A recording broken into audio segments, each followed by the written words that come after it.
Hello viewers, কি অবস্থা সবার? কেমন আছেন? নতুন একটি ভিডিওতে আপনাদেরকে স্বাগতম। আমি বরাবরের মতোই দুর্জয় আপনাদের সাথে। আপনারা যারা আমার সাথে যোগাযোগ করতে চাচ্ছেন তাদের জন্য আমি আমার একটা নাম্বার দিয়ে রাখছি। আমার নাম্বারটা আপনারা ডিসক্রিপশন বক্স চেক করলে পেয়ে যাবেন।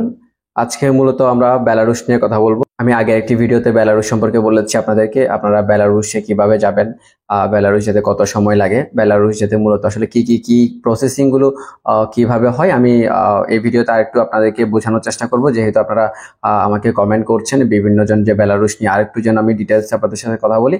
তো আমি আজকে চেষ্টা করব বেলারুশ নিয়ে আপনাদের সাথে আর ছোট্ট করে দু একটি কথা বলার।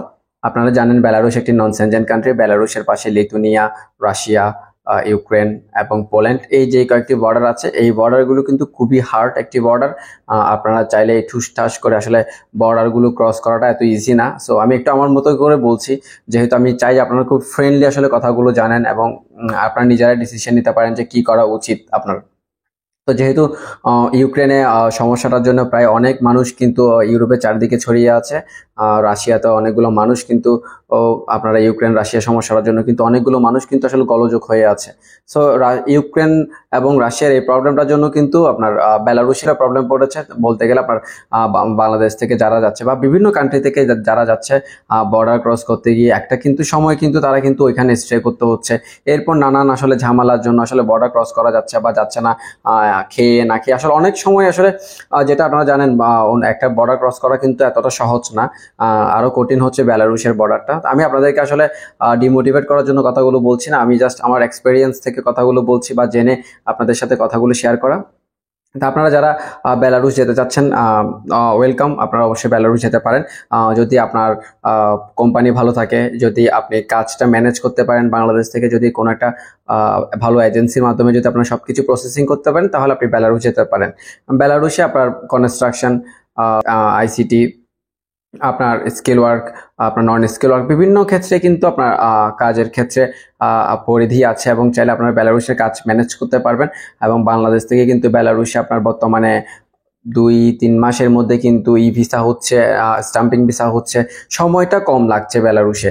কিন্তু বেলারুশে আপনি গেলে হয়তো ইনকামটা, আমি গত ভিডিওতে একটা বলেছি যে আপনি কত ইনকাম করতে পারবেন বেলারুশে। আপনি যদি নন স্কিল ওয়ার্কার হিসেবে যান, হয়তো বা আপনি শুরুতে 400 ইউরো, 450 ইউরো, 500 ইউরো মতো, সর্বোচ্চ যদি আপনি 500 ইউরো পান, তাহলে বাংলাদেশের একটা অ্যামাউন্ট কিন্তু ওইখানে আপনার একটা অ্যাকোমোডেশন লেটারে যদি আপনার থাকা খাওয়া না থাকে বা থাকা খাওয়া থাকে বা খাওয়া না থাকে, তো এরকম একটা যদি খরচ আপনাকে বিয়ার করতে হয়, তাহলে কিন্তু আপনাকে একটা খরচ কিন্তু চলে যাবে, আপনার হাত খরচ আছে। আপনি যখন একটা ছেলে মানুষ, আপনি ইউরোপে আছেন, আপনার একটা নিজস্ব পার্সোনাল একটা খরচ থাকে।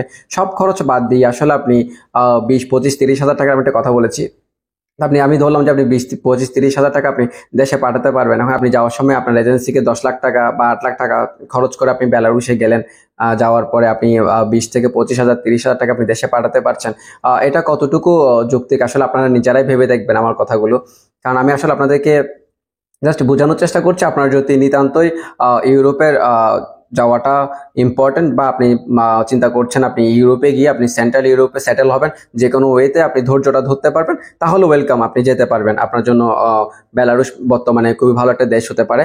আর যদি আপনি মনে করেন যে না, আমি এতটা কষ্ট সহ্য করতে পারবো না, তাহলে আপনার জন্য নন সেনজেন আরো বেশ কয়েকটি দেশ আছে, যেমন Serbia, north Macedonia, Albania, Montenegro, Kosovo, বেশ কয়েকটি দেশ আছে। আপনারা চাইলে কিন্তু এখানেও ট্রাই করতে পারেন। তো আমি আসলে বেলারুশ নিয়ে খুব ইন ডিটেলস ওইভাবে আলোচনা করিনি। আমি জাস্ট আপনাদেরকে বোঝানোর চেষ্টা করেছি বেলারুশ গেলে যে আপনারা হুট করে যে পার হতে পারবেন, বর্ডার ক্রস করতে পারবেন, জাস্ট এই বিষয় নিয়ে আলোচনা করা। আর যেহেতু বেলারুশে বলতে গেলে ভিসা রেশিওটা মোটামুটি ভালো আছে এবং এই ভিসাও আপনার বর্তমানে বাংলাদেশ থেকে হচ্ছে 30 থেকে 35 দিনে কিন্তু অনেকে ভিসা করে দিবে বলছে।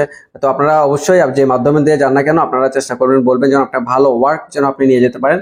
আপনি স্কিল বা নন স্কিল যাই হোক, আপনাকে যে একটা ভালো কাজ ম্যানেজ করে দিতে পারে, আপনি যেন একটা মিনিমাম একটা স্যালারির জন্য আপনি জব করতে পারেন, যেন আপনি গিয়ে এখানে স্বাবলম্বী হতে পারেন এবং আপনার ফ্যামিলির সাপোর্টার হিসেবে আপনি কাজ করতে পারেন। তো বেলারুশ নিয়ে আজকের আমার এই ভিডিওটা ছিল। আশা করছি আপনাদের ভালো লাগবে। যদি ভালো লেগে থাকে অবশ্যই আমার চ্যানেলটাকে সাবস্ক্রাইব করবেন। ধন্যবাদ, আমার পাশে থাকবেন।